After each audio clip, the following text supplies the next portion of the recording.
Welcome, everyone, to Miracle Meeting. We're calling this Miracle Meeting today because it's not Monday, and this is not our usual Zoom session that we have every Monday.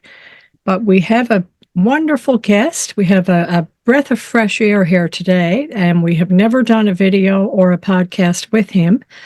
His name is Mark Palmer.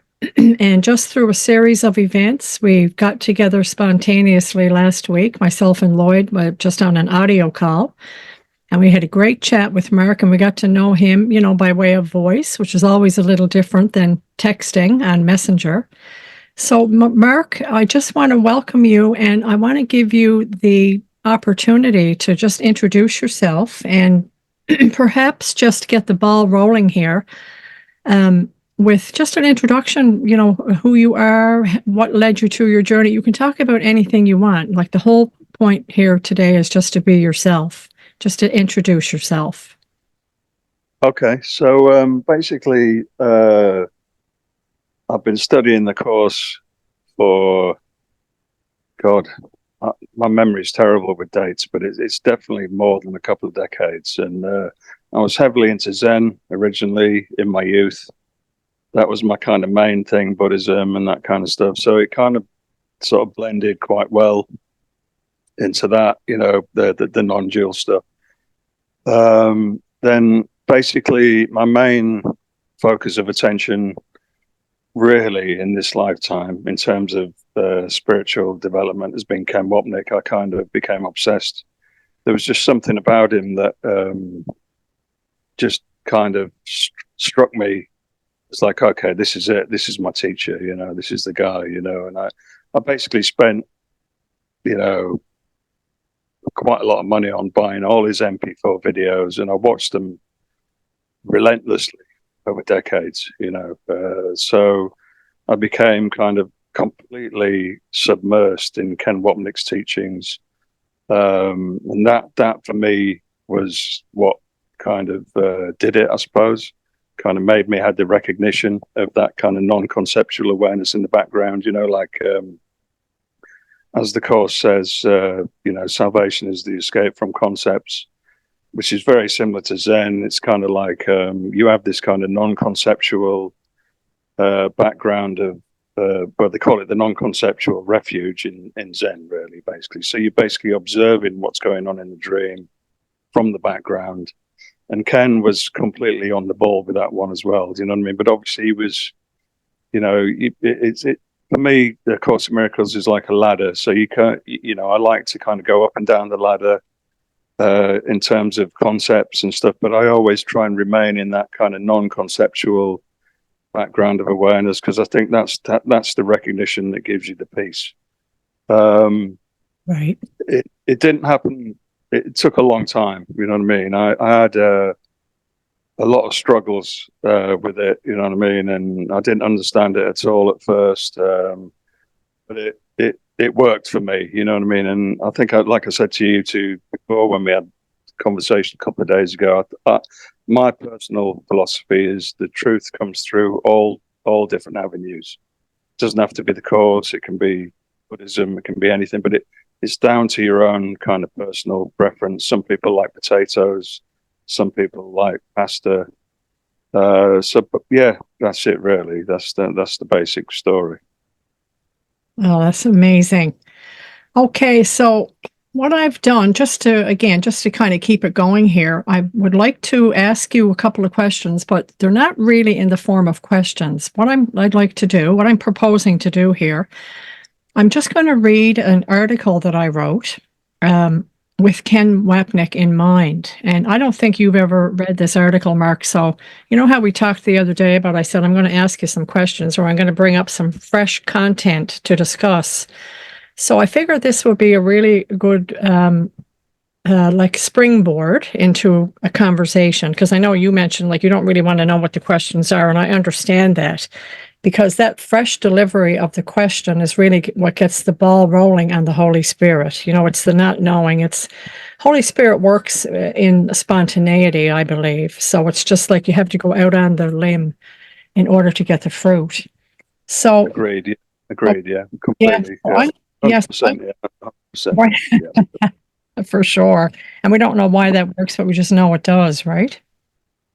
Well, it's kind of like channeling, really. It just kind of flows through. You know what I mean? You don't, if you over prepare, it kind of can stunt it. Do you know what I mean? So I think I completely agree with what you're saying. But yeah, carry on, Stephanie. Go on.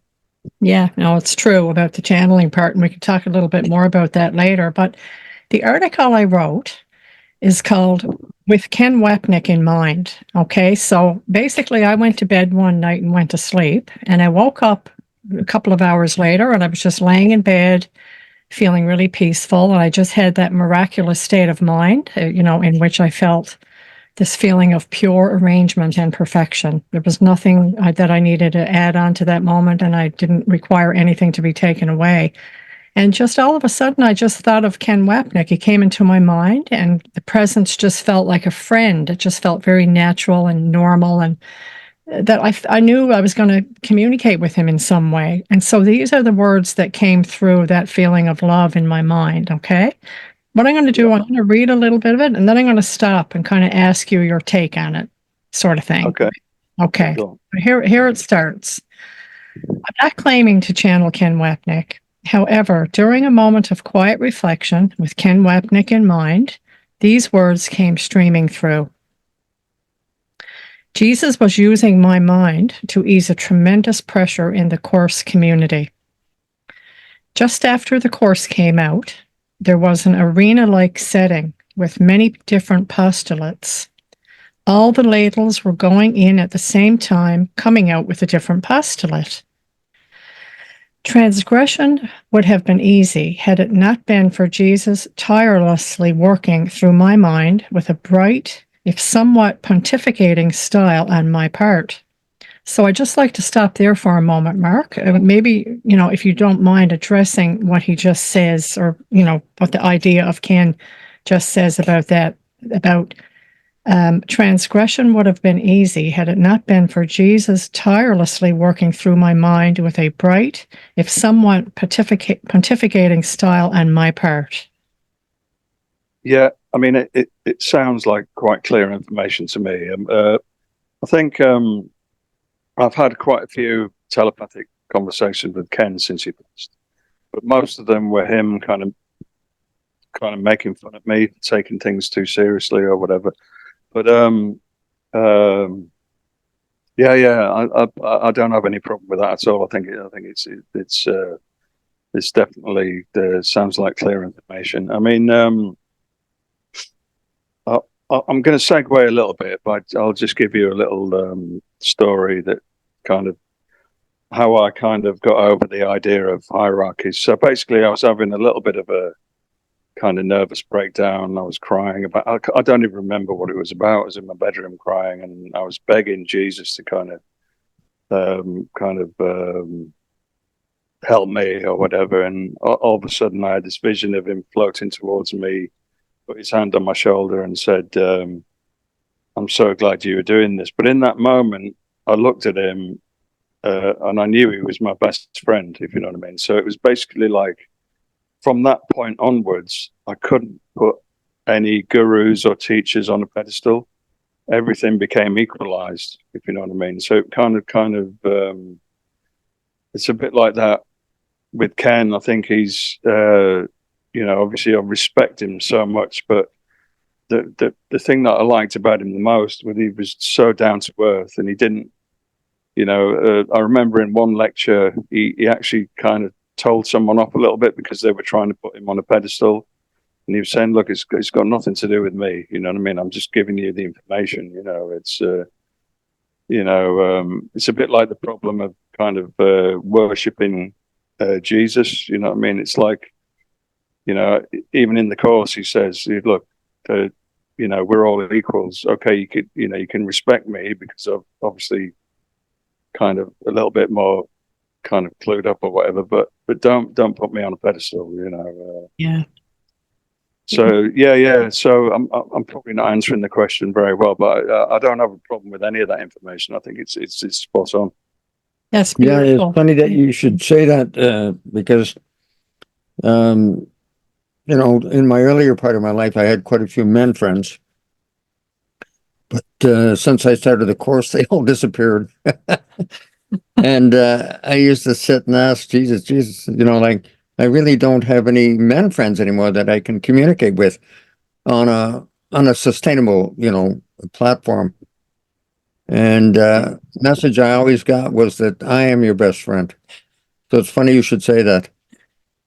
Yeah. I mean, I knew him. Do you know what I mean? It wasn't like he wasn't a stranger. I knew him. You know what I mean? It was like, oh, wow. Yeah. It was almost like the way that I kind of formulated it. You might have even read it because I put these things on Facebook a few years back. But the way that I kind of formulated it was like a young guy taking LSD who'd had a bad trip, and then his friend has come to visit him in mental hospital because he'd kind of taken it too far. But then he recognized, like, oh, this is my best friend, Yeah. Do you know what I'm trying to say? I don't know if I'm explaining this very well. Oh no, I get you. Absolutely. Yeah. That's Yeah, beautiful. yeah. Well, it's funny because really you're segueing into the next paragraph here that I'm going to read to you. Yeah. But just Yeah. to reiterate, yes, we are. Every one of us we're in an insane asylum. Yeah. Go on. Jesus, Yeah, go on. Jesus is our best friend coming to take the the straitjacket off. Yeah. Well, but funnily enough, right? Did you? I don't want to. Sorry, interrupt your No, Not paragraph, at all. No Stephanie. But interruption. Yeah. I had long conversations with a guy called Brian Longhurst, who's written quite a lot of books about Jesus and his Yeah, experience. Brian. Yeah, I'm sure you're familiar with him, and we had a lot of Zoom chats, and he really helped me, when my brother died and that kind of thing, because he kind of made contact with my brother and said, "Look, he's in a good place. Don't worry about him. He's doing fine," and all that kind of stuff. But he basically said the same thing. It's like the equality is really the big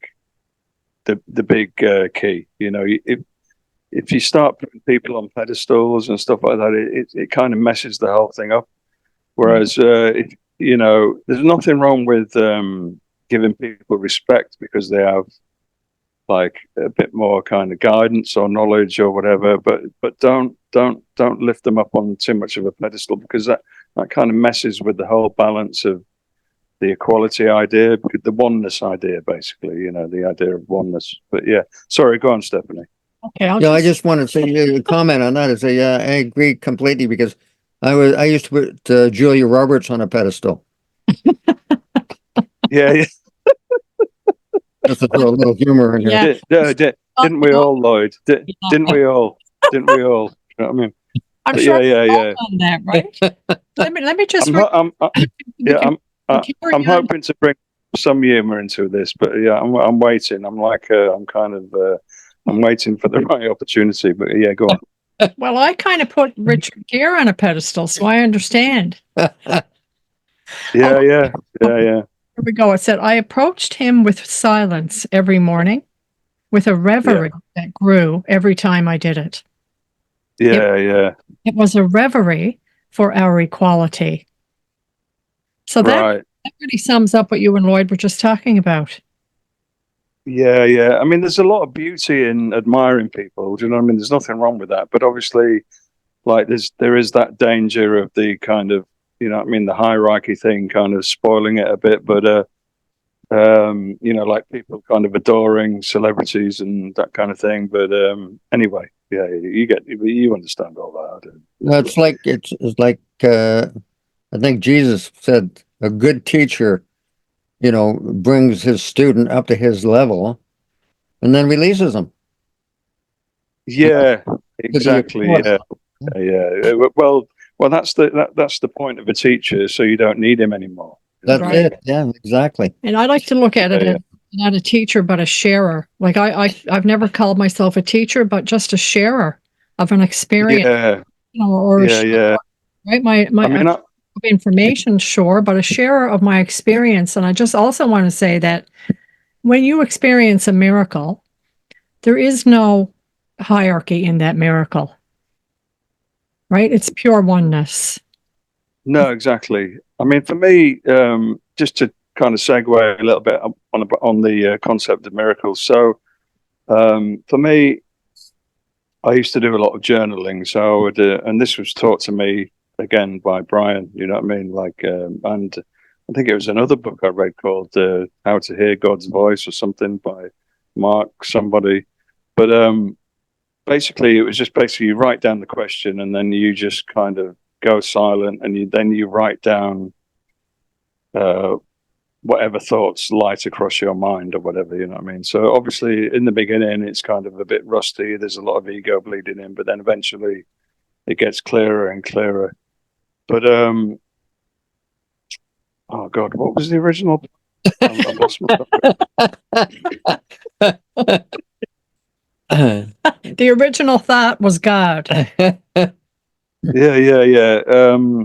Guidance. Oh God, no, I'm sorry, I've lost it. Yeah, you guys carry on. It'll probably come back, but the Yeah, miracle. it'll come back. It'll come back to me. I sometimes I do. I kind of waffle on a little bit and kind of lose track. But Join the club. Oh, we all do that, yeah. All right. yeah.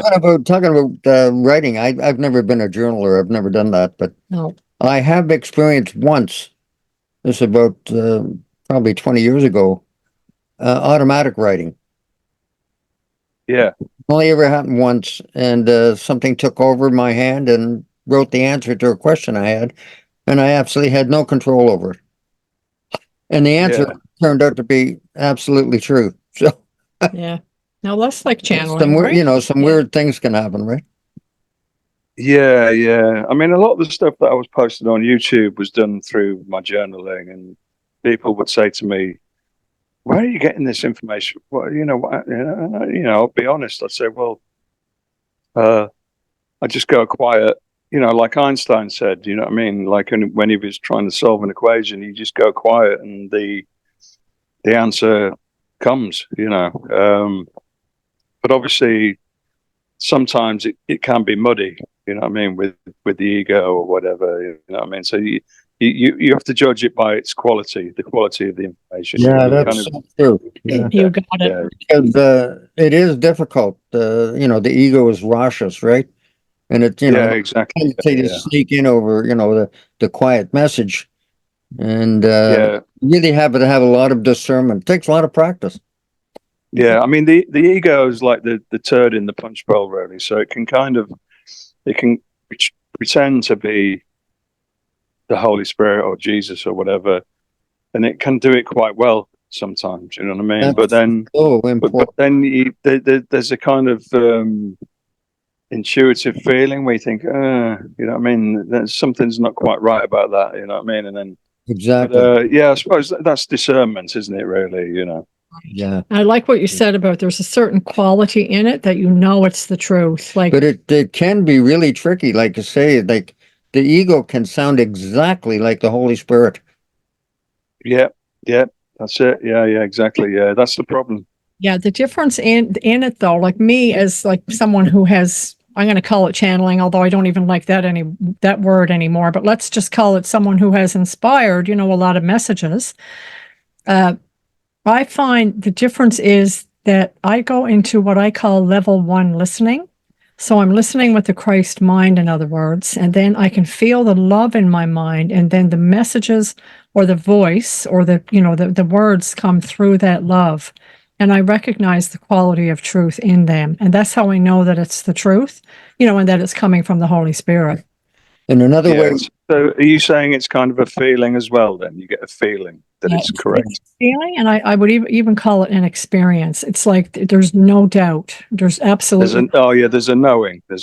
Yeah. Okay, Like, I understand. there's no one that could ever convince me that it's not the truth. And it's when I receive really, let's call it sort of high level messages like that. That's when I can't wait to get it out on Facebook. It's like there's nothing that wild horses couldn't stop me from getting that message out there. But I just want to say this too. A lot of times when that happens, as soon as I go to put it on Facebook, the ego rushes in.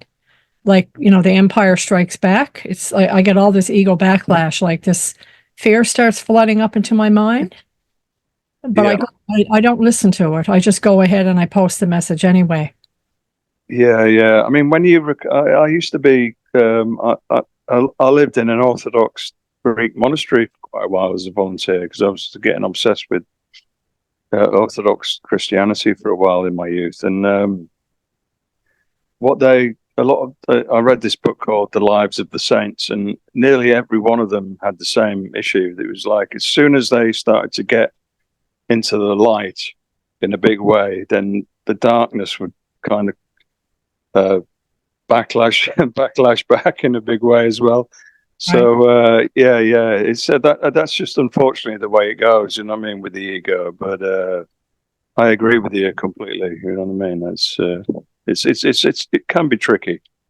Yeah, it certainly And that, can. that backlash, both Stephanie and I have experienced is it can either be mental or it can actually even be physical at times, even though it's all mental because it's all coming from the mind. But you know what I mean? And within the illusion, it's like some physical things happen that even science and doctors can't explain. They come and go in like split seconds kind of thing.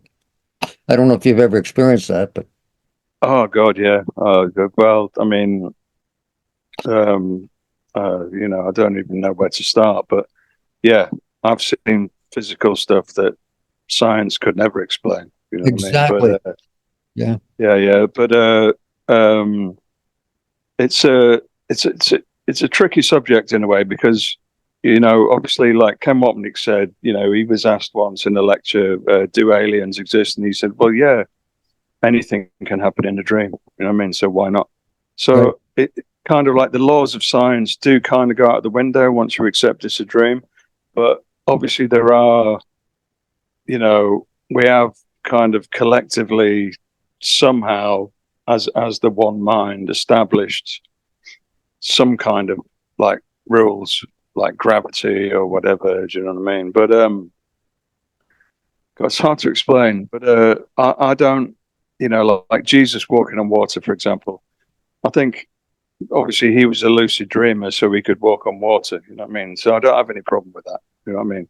So in that respect, science kind of does go out the window. I mean, I've made this comment before about quantum physics, even, which is the spearhead of science, and I really do love it. You know what I mean? I think it's a great kind of teaching and all that kind of stuff. But I've made the point that if quantum physics is saying ultimately that everything is an illusion, then obviously quantum physics itself is also an illusion. Yeah. You know what I mean? Yeah. So true. Yeah. I just want to tell you, So I have actually walked on water myself, but I just wait till did you? He wa- he waited till it froze. He said, Hang on, Lloyd. You're gonna have to tell me this story. Come on, tell me what it is. You I'm walked just on water. saying, I'm just kidding with you. Like, you talk about walking on water. All you gotta do is let it freeze, right? And you can walk. Yeah, you did some. Oh, you were ice skating. Okay, fair enough. Exactly. Ice skating on a frozen lake. That's Yeah. it. Yeah, fair. No, but I've seen some stuff that is completely out of the realms of scientific materialism. Do you know what I mean? It's completely out of the realms. You know what I mean? So I don't. I'm not saying I don't respect it. You know what I mean? Fair enough. You know what I mean? I know people are heavily into science and all that kind of stuff, but for me, it's a lot more unlimited than that. I think anything is possible. Absolutely. I give you a little quick story here about how Jesus gave me an experience of raising the dead. I was in the shower one morning and there was a huge dead spider in the bathtub. I guess it had drowned overnight or something, but anyway, it was all curled up and lifeless. And for some reason, I picked the spider up and I put him on the corner of the vanity while I finished my shower, right? And then Yeah. I got this inspiration in my mind said, bend down and start breathing and breathe into the spider. And I don't know why I did it, but I did it. I got down and I started breathing on this spider. And all of a sudden, the spider came to life and walked away. Wow. Okay, I'll give you one little story. This is just, I mean, this is one of many, so Yeah. I don't want to kind of go on, but I'll give you one little physical miracle Okay.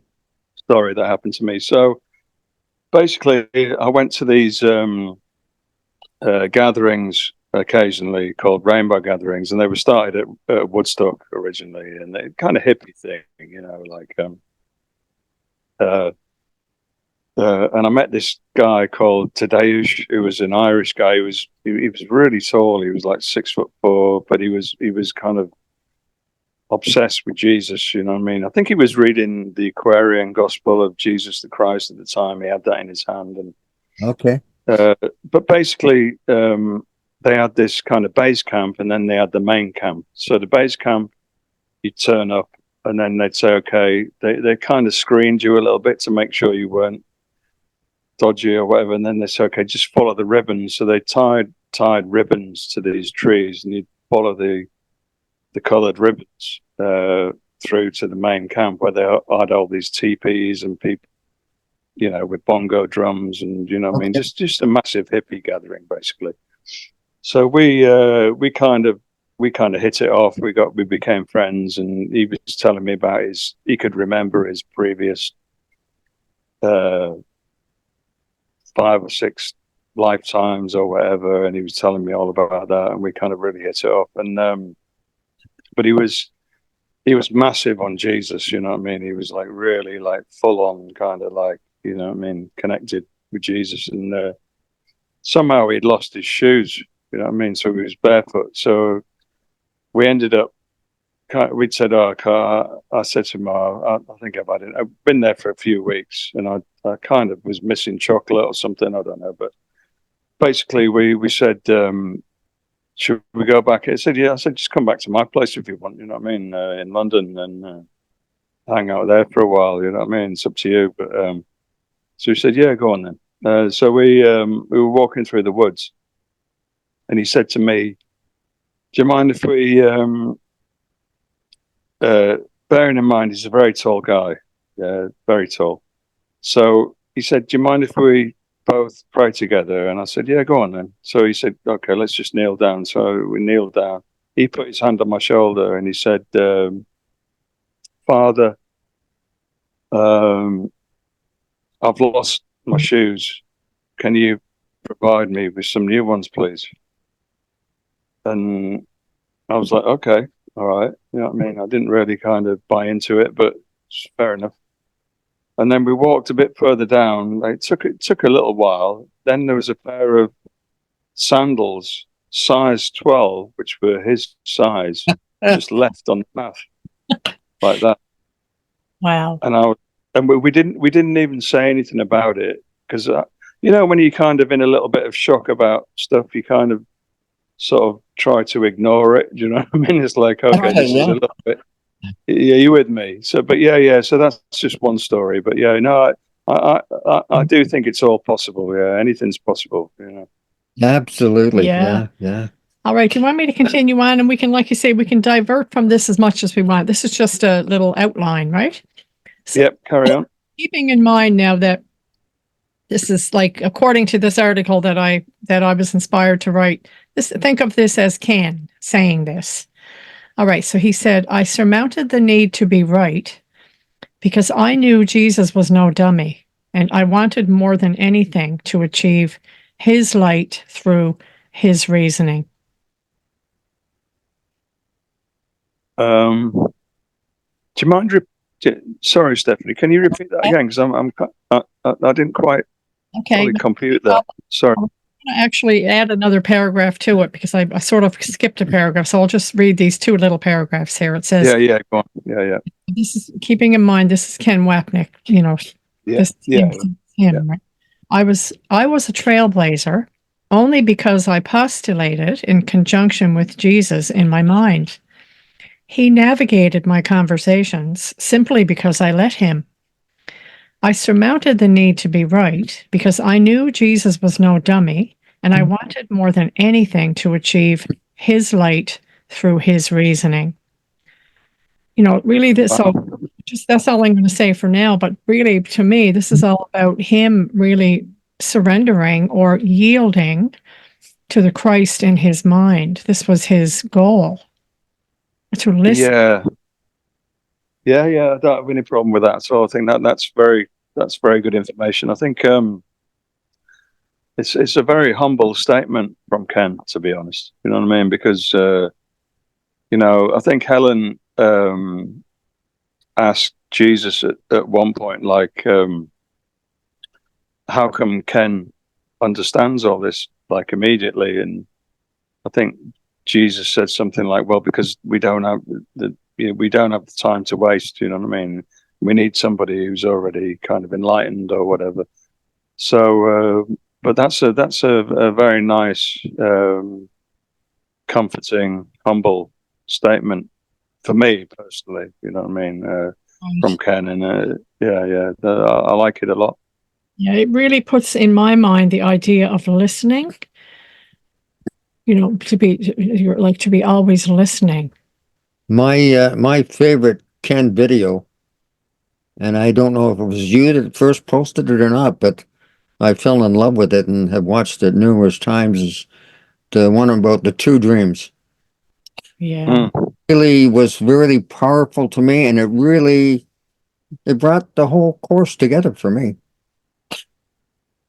Yeah, me too. Yeah, me. I love that one as well. Yeah, I think I do sometimes get a little bit emotional when I think about Ken, because he meant so much to me. Do you know what I mean? He was like a father figure or whatever. Do you know what I mean? Because he was kind of the bridge in a way between my understanding of the course and obviously Gary Renard as well, his books. But with Ken, I don't know. There was just something about him that kind of blew me away. He had that kind of extreme intelligence with that kind of enlightened vibe as well, and it just worked for me. Do you know what I mean? I mean, I'm sure there's other people who would disagree with that, but yeah, that's just me. Yeah, I understand, and me too. There's a lot of people that disagree with it, right? There's a whole school of thought about that, right? Right. There certainly is. It was told to me, waking up one morning, I heard the Holy Spirit say to me that Ken was a master at interpreting, clarifying, and exemplifying the Course in Miracles. And the exemplifying part is important because when we hear examples, it makes it easier to understand the content. And he was a master at that. Like, for example, I'm just thinking of a video I watched one time where he talked about the difference between a preference and an investment. And he used the example of his mother, who used to really like to have fruit before she went to bed as a snack every night. And so he said, but it turned from a preference into an investment, to the point where one night she was at a hotel and she never had any fruit to have before she went to bed. And she sent Ken and another family member out in the middle of the night at 3:00 in the morning, scouring the city looking for a piece of fruit, when all the stores were closed, and it turned into right? That was the difference between an investment and a preference. And it was just so simple, but it was just, it had a deep impact on me. I always ask myself, is this a preference or an investment? That's a good one. Yeah, I like that. Yeah. I haven't really thought about it like that. Yeah. That's a good one. That's a good insight. I mean, the thing is about with all of us, we're all coming at it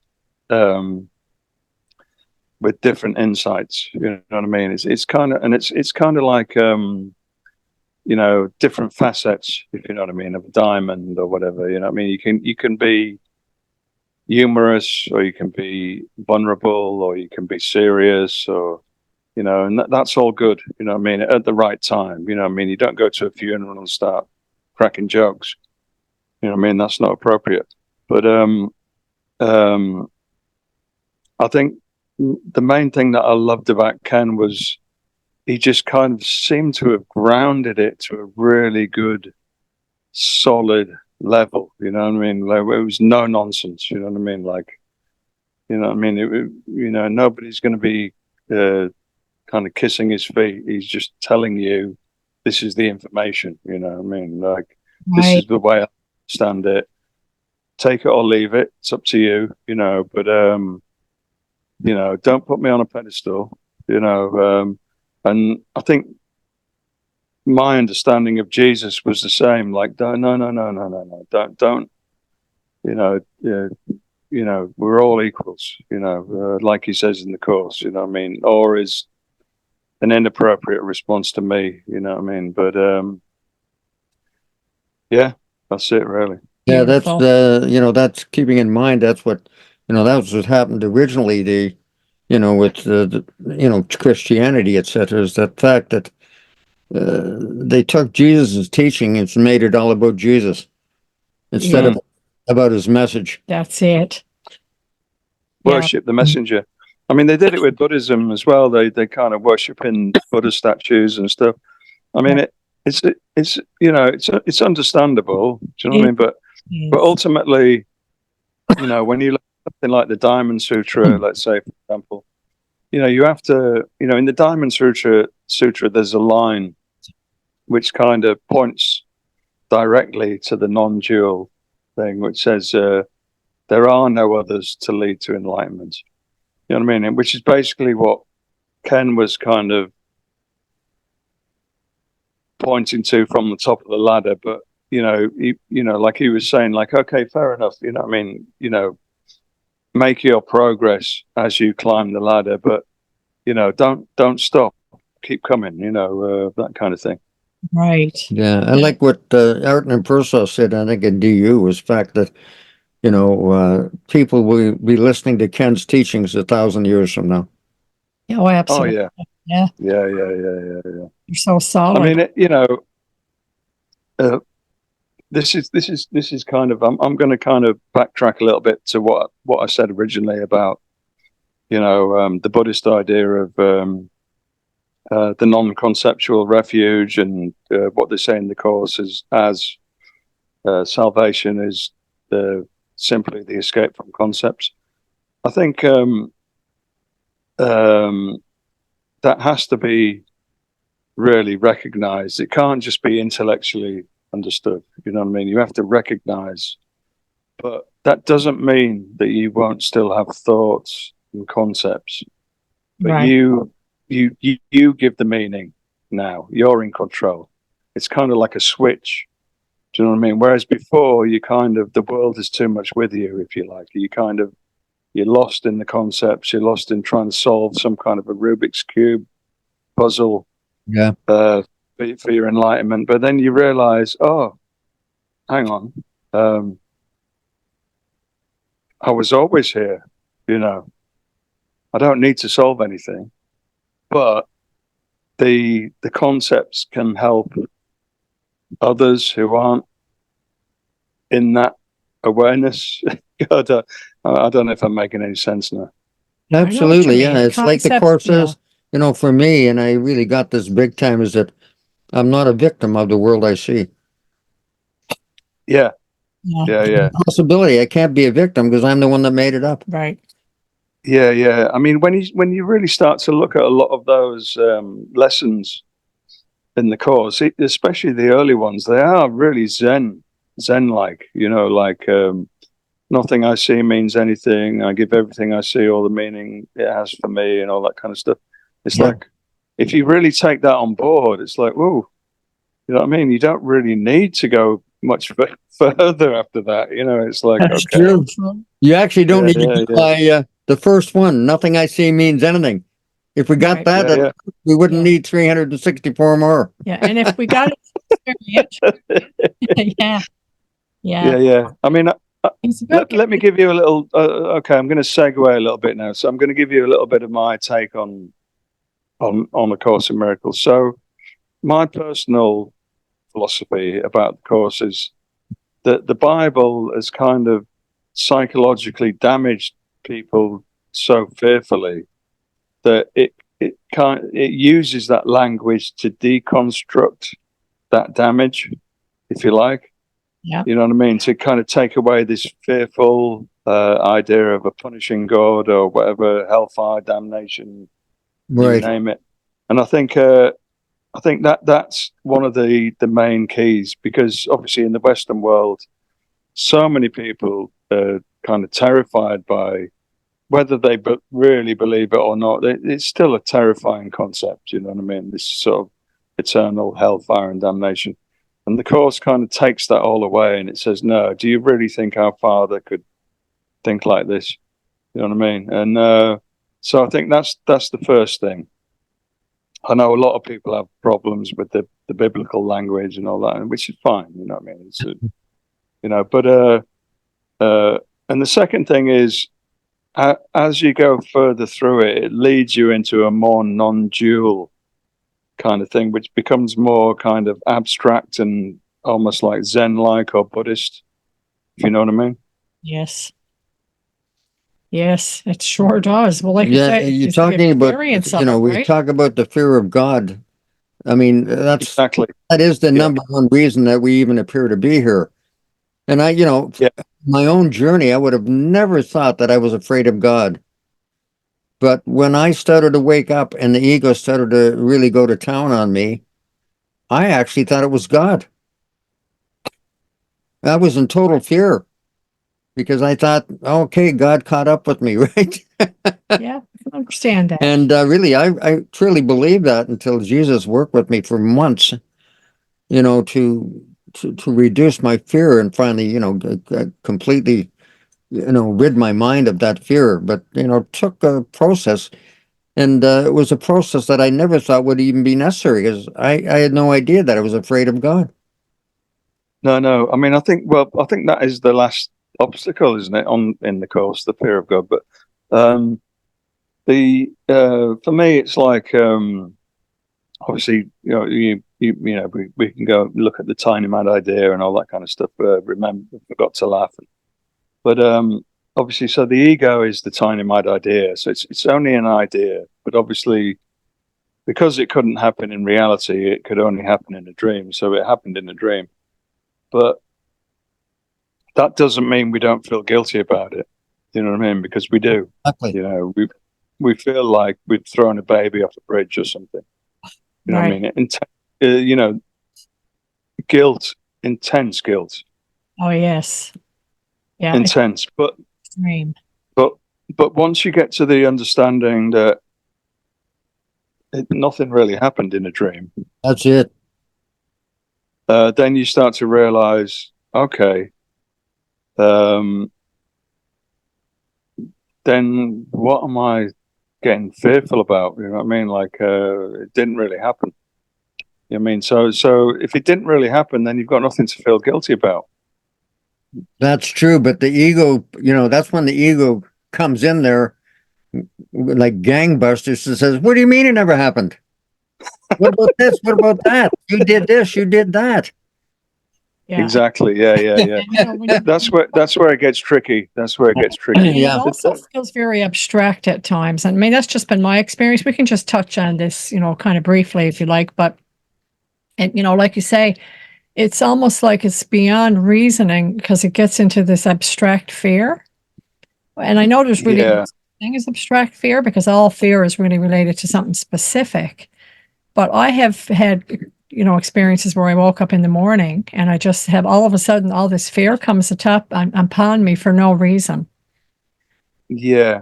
Well, okay, let me touch on that a little bit. So basically, only the ego can suffer. You know, the spirit is in a state of grace forever, so you're absolutely safe. You know what I mean? But Yes. the ego, if there's still like faint traces of the ego or whatever, then obviously that can still suffer fear. But the ego is just an idea. You know what I mean? It's not a real thing. It's not you. You know. Yep. So basically, once you kind of get to grips with that understanding, then it does become a little bit easier because you realize, okay, so I'm having a bit of a bad trip. You know what I mean?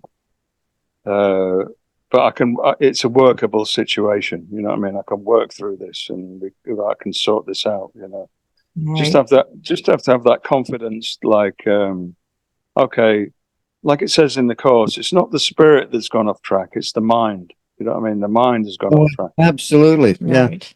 And that's when, that helps tremendously when you totally understand that, because I mean, even today, I get, physical, I don't get any mental attacks anymore, but I do get physical little attacks, almost on a daily basis, to tell you the truth, but it has no effect on me because I realize it's not me.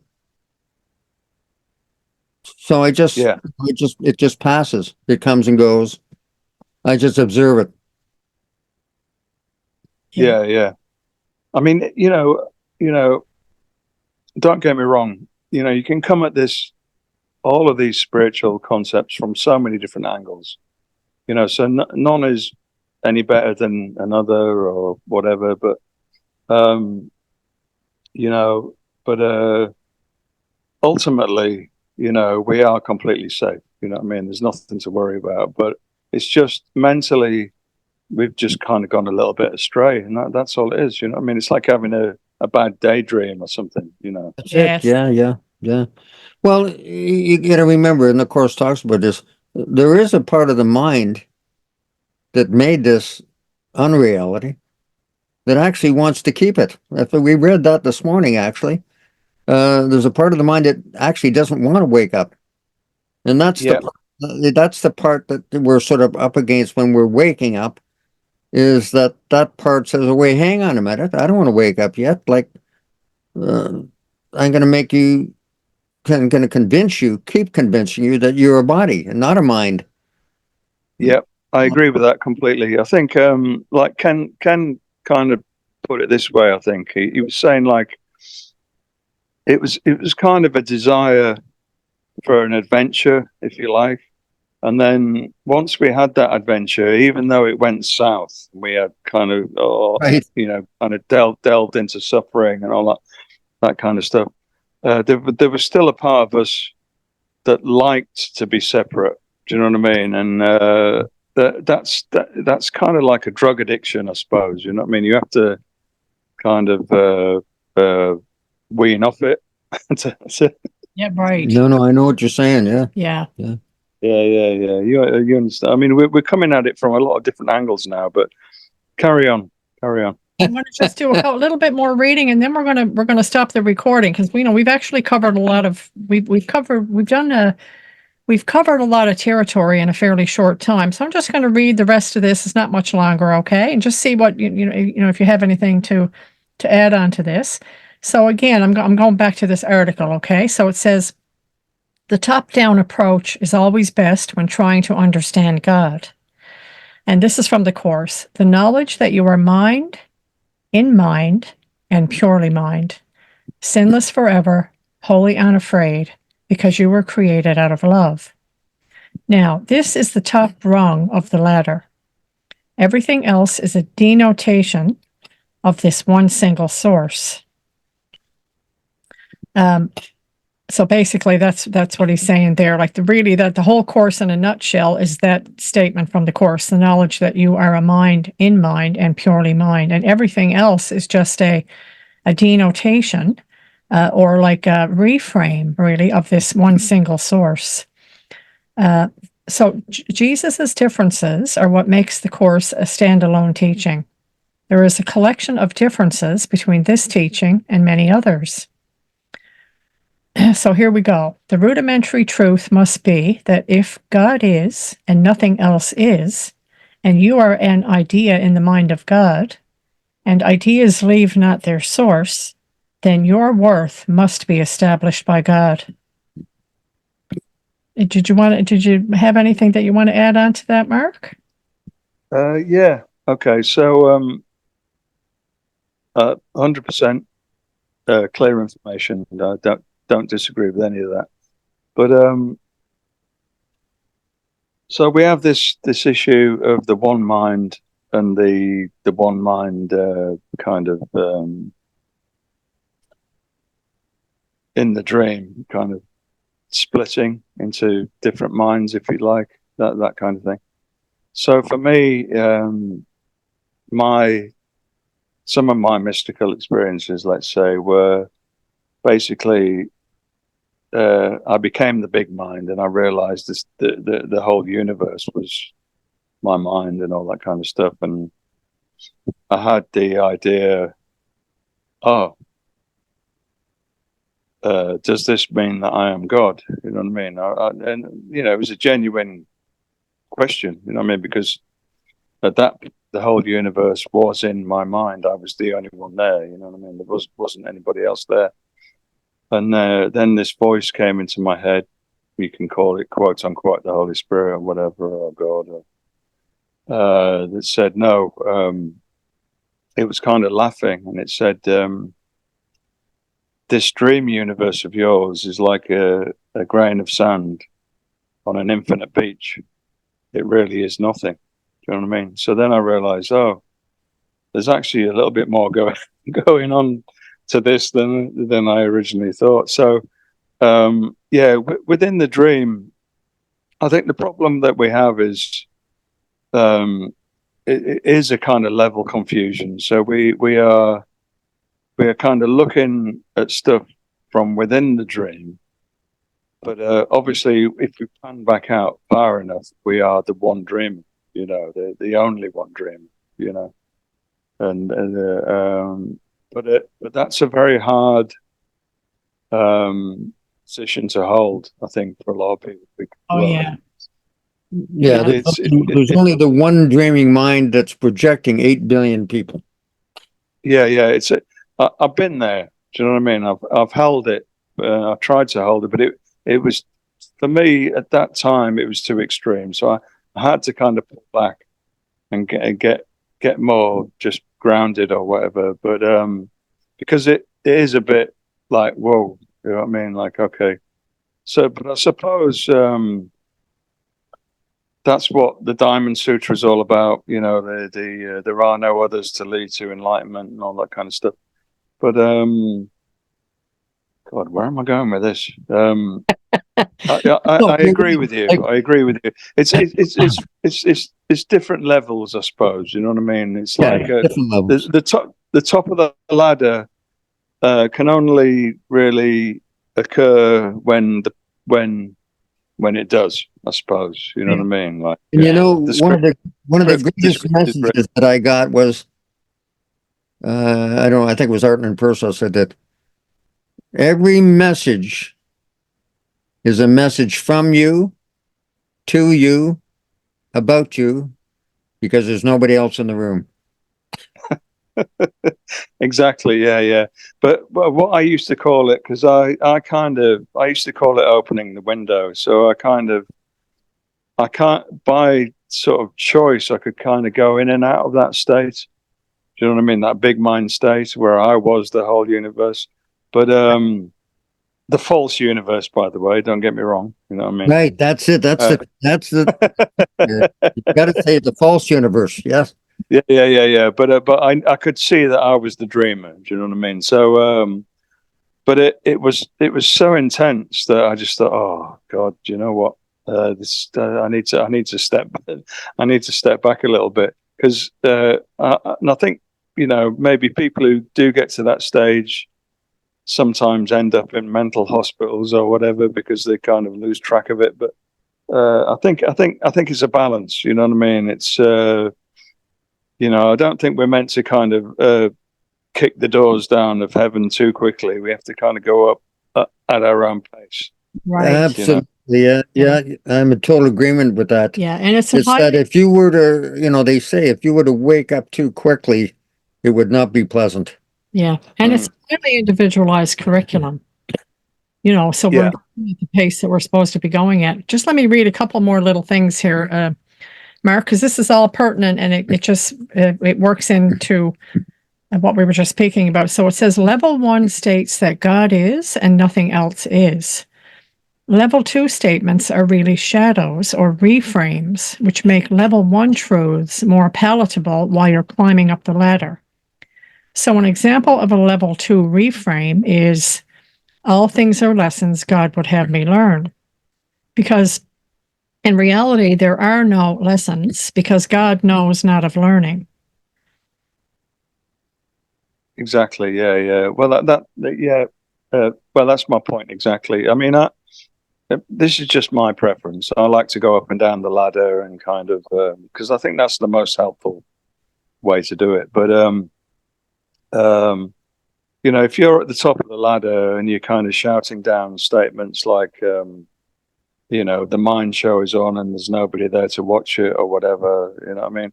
It's like, yeah, fair enough, you know what I mean? But it's not really that helpful for somebody who's, you know, on the mid rung.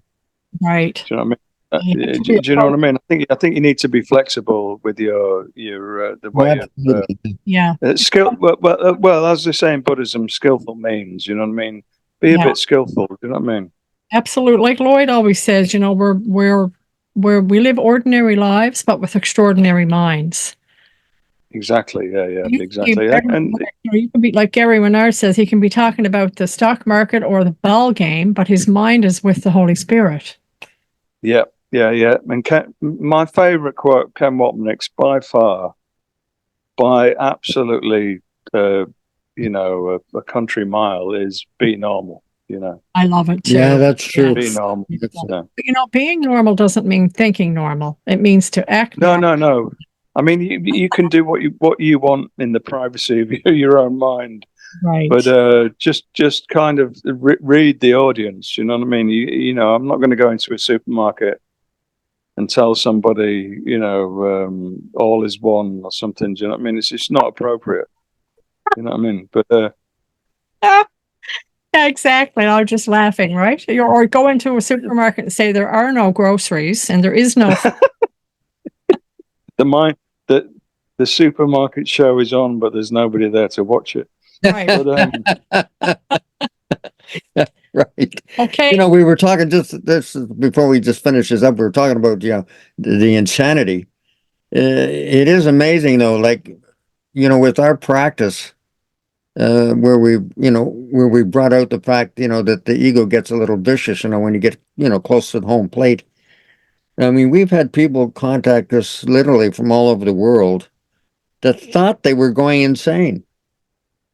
mm, And, you know, a lot of us do that. You know, I've had my moments myself because the ego does get pretty vicious and it can feel like you're going insane. And that's where a little bit of help along the way really helps. I remember when I first went through it, this was years ago, and I really had no one to talk to because it wasn't an open subject at that moment. And I contacted David Hoffmeister, and he was the one that helped me through it because he said, you know, he had experienced some of the same things I was going through, not to the depth that I was, but he said, you know, everybody has a different curriculum. But he did ensure me that I wasn't going insane, and that helped me tremendously. And since then, you know, since Steph and I started this uh, you know, course support group, we've had a lot of people contact us saying that thank God that they had someone to talk to because they literally believed that they were going insane. yeah. I mean, what's coming to mind is the you might not know it, but I think he's an English singer Seal called "We Need to Go a Little Bit Crazy." That's the song. So I do think because the world is already insane, you know, you have to kind of when you push against that, you are going to be seen as a little bit insane. Do you know what I mean? It's just normal. You know what I mean? That's just the way people are going to see you because you're kind of swimming against the stream, if you like, or whatever. But I think that's just what we have to go through. You know what I mean? It's I'm the same. I went through long periods of thinking, "Oh shit, am I losing the plot here?" You know what I mean? But Right. Yeah. yeah, Spiritual loneliness. It's a, you know, it's an actual thing. yeah. As part of this journey does feel lonely. But now, Mark, we're going to stop the video, but I do want to share, it's just coming to me to share one of my favorite quotes that you shared. I've read many of your posts, but one of the posts that I just loved, and you explain level confusion as erroneously judging what's going on in the mind by what's happening in the body. And you Yeah. used the example of when Ken Wapnick passed with cancer, and there were many that said that, well, he wasn't enlightened because he had cancer. Did you want to maybe just speak to that? Yeah. I think it's bullshit. Sorry to Good, swear. good. Sorry to swear. Sorry to swear. I mean, Ramana died of cancer, and he was obviously enlightened. I mean, there's no doubt about that. But I think it is level confusion because what Ramana said was the problem is, when Ramana had cancer, a lot of his disciples were saying to him, "Oh, why don't you heal yourself? You know what I mean? You're enlightened. You know what I mean? All that kind of stuff." He basically said, "The problem is you're confusing me with the body. That's I'm not the body. The body's just a tool of communication. That's all it is. it. It's not me. That's really well explained. Fantastic. Yeah, see, you're like Ken Wapnick now. You're exemplifying. You're using an example which makes it very clear. And when you say the body, are you also referring to the psychological self? Oh God, let me think about this. Well, not in the egoic sense. No, I mean, I think there are people who become enlightened who still have psychological issues. You know what I mean? Osho or Muji, for example, I think are good examples where there's a little bit of controversy going on there. But this is a tricky one. I think you can have the recognition. Do you know what I mean? But then still, you can be a bit childish psychologically. I understand. So it can get a bit muddy. Do you know what I mean? So I don't think this idea of I'm enlightened, so it's finished. You know what I mean? I've got no more work to do. I don't buy that. I think psychologically maybe you still do. The ego's still got to be. You still have to have faint kind of remnants of the ego, otherwise you wouldn't be here. Do you know what I mean? You'd be gone. True. Yeah, and I think also it's because like the unconscious guilt and fear remains dormant. And so you can be going along sort of tickety-boo for quite a while, and all of a sudden something will happen, or somehow the unconscious guilt will be triggered. And we don't really know how that works or why that happens or when that will happen. And I agree with you completely. I think it's like you can get into a position of stability. You know what I mean? Like, oh, okay, I'm enlightened now or whatever, but that doesn't mean you're not going to get triggered anymore. I mean, for example, Aju Shanti or whatever his name is. Yes.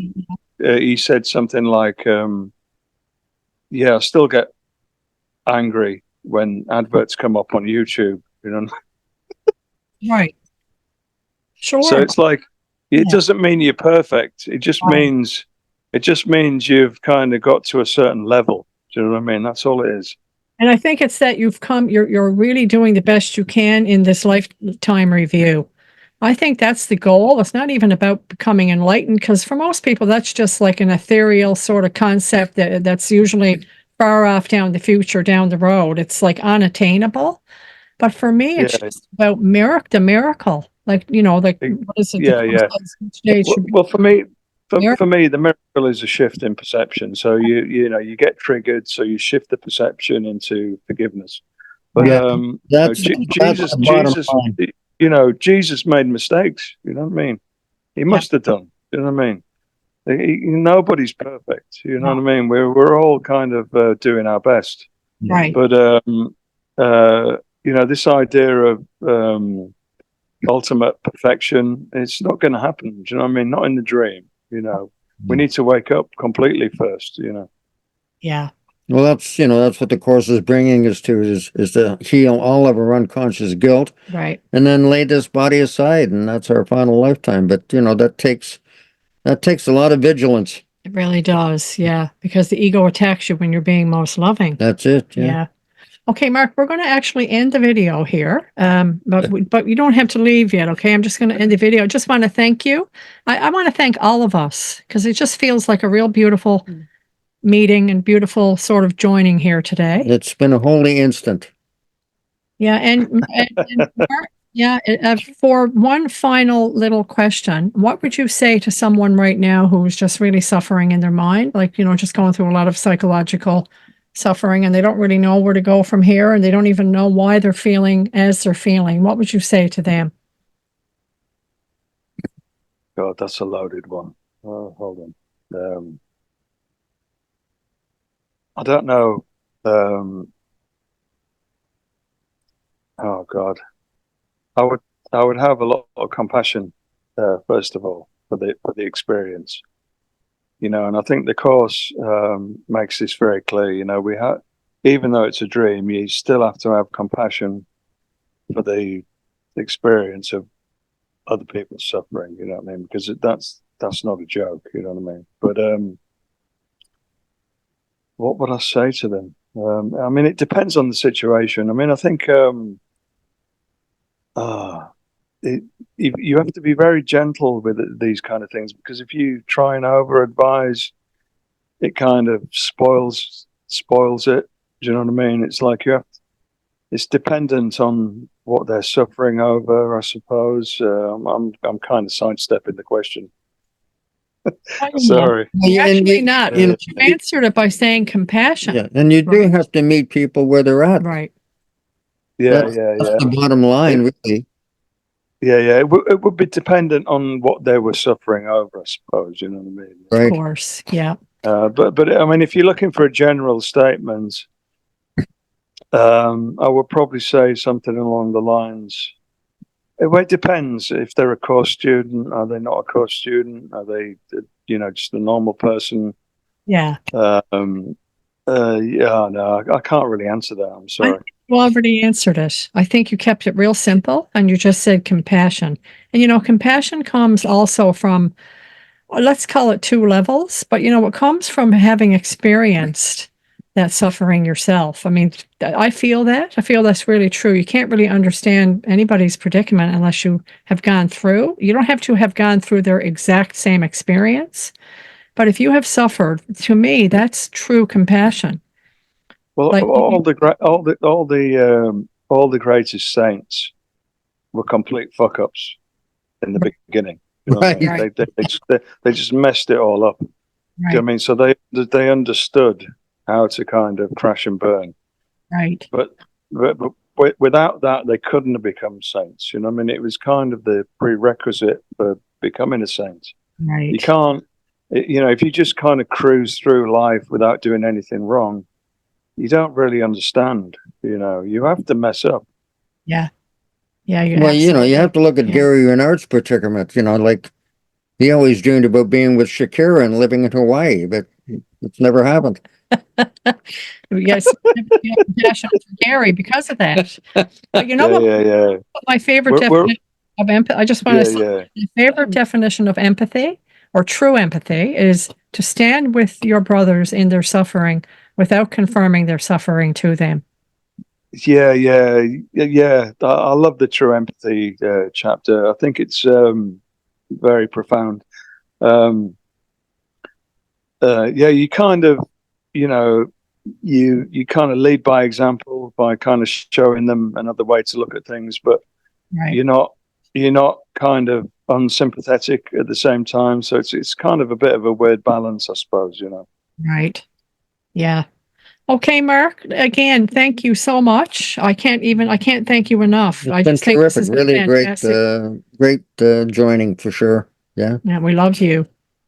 Yeah, thanks, guys. I appreciate it. I've enjoyed it. I enjoyed it. Yeah. Send me the link if you do put it up. Okay. And again, I personally want to thank you for all your sharing, because it certainly helped me on my journey.